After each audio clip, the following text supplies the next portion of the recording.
നമ്മുടെ വീട്ടിന്റെ മുറ്റത്തും വഴിയോരങ്ങളിലും വർഷം മുഴുവൻ പൂത്തുനിൽക്കുന്ന ഈ ചെടിയെ കണ്ടിട്ടില്ലേ? ചിലയിടങ്ങളിൽ ഇതിനെ ശവം നാറി എന്ന് വിളിക്കും. മറ്റു ചിലയിടങ്ങളിൽ നിത്യകല്യാണി എന്നും. എന്നാൽ ഇതിന്റെ ഗുണങ്ങൾ അറിഞ്ഞാൽ നിങ്ങൾ ശരിക്കും ഞെട്ടും. വെറുമൊരു അലങ്കാര ചെടിയല്ല ഇത്. മാരകമായ രോഗങ്ങളെപ്പോലും തളയ്ക്കാൻ ശേഷിയുള്ള ഒരു അത്ഭുത സസ്യമാണ്. നമുക്ക് ചുറ്റുമുള്ള പ്രകൃതി ഒരു വലിയ ഔഷധശാലയാണ്. അതിൽ നമ്മൾ കാണാതെ പോകുന്ന അല്ലെങ്കിൽ അവഗണിക്കുന്ന പല ചെടികൾക്കും അത്ഭുതകരമായ രോഗശാന്തി ശേഷിയുണ്ട്. അത്തരത്തിലൊന്നായ നിത്യകല്യാണിയുടെ ഔഷധരഹസ്യങ്ങളിലേക്ക് നമുക്കൊന്ന് കണ്ണോടിക്കാം.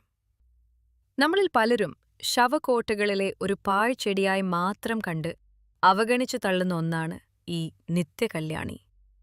ശവം നാറി എന്ന വിളിപ്പേര് കൂടിയുള്ളതുകൊണ്ട് മിക്കവരും ഇതിനെ അത്ര കാര്യമായി ശ്രദ്ധിക്കാറില്ല എന്നതാണ് സത്യം.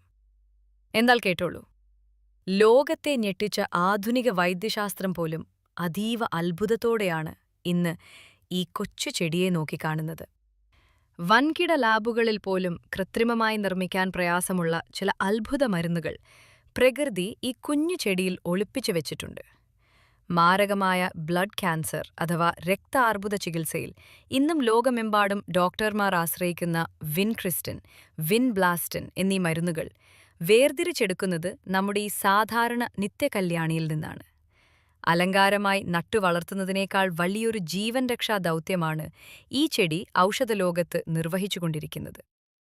ഇനി നമുക്ക് നിത്യകല്യാണി ഉപയോഗിച്ച് ചെയ്യാവുന്ന ലളിതമായ ചില വീട്ടുവൈദ്യങ്ങൾ ഏതൊക്കെയാണെന്ന് നോക്കാം. ചർമ്മ സൗന്ദര്യത്തിന് നിത്യകല്യാണി ഒരു മികച്ച മരുന്നാണ്. മുഖത്തെ കറുത്ത പാടുകളും മുഖക്കുരുവും കൊണ്ട് ബുദ്ധിമുട്ടുന്നവർക്ക് നിത്യകല്യാണിയുടെ ഇലയും വേപ്പിലയും പച്ചമഞ്ഞളും ചേർത്ത് നന്നായി അരച്ച് ഒരു പേസ്റ്റ് രൂപത്തിലാക്കി മുഖത്ത് പുരട്ടാം. ഇത് മുഖക്കുരു മാറാനും ചർമ്മത്തിന് തിളക്കം നൽകാനും സഹായിക്കും. അതുപോലെ തന്നെ വീട്ടുമുറ്റത്ത് വെച്ച് കടന്നലോ തേനീച്ചയോ മറ്റ് വിഷപ്രാണികളോ കടിച്ചാൽ ഒട്ടും പേടിക്കേണ്ടതില്ല.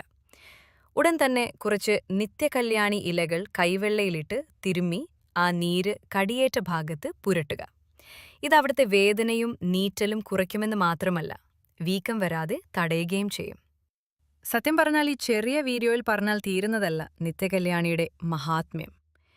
ഇതിന്റെ ശാസ്ത്രീയമായി തെളിയിക്കപ്പെട്ട ഔഷധ ഗുണങ്ങളെക്കുറിച്ചും പാരമ്പര്യമായി ഈ ചെടിയിൽ നിന്നും എങ്ങനെയൊക്കെയാണ് ഔഷധങ്ങൾ തയ്യാറാക്കുന്നത് എന്നതിനെക്കുറിച്ചും വളരെ വിശദമായൊരു ലേഖനം ഞാൻ തയ്യാറാക്കിയിട്ടുണ്ട്.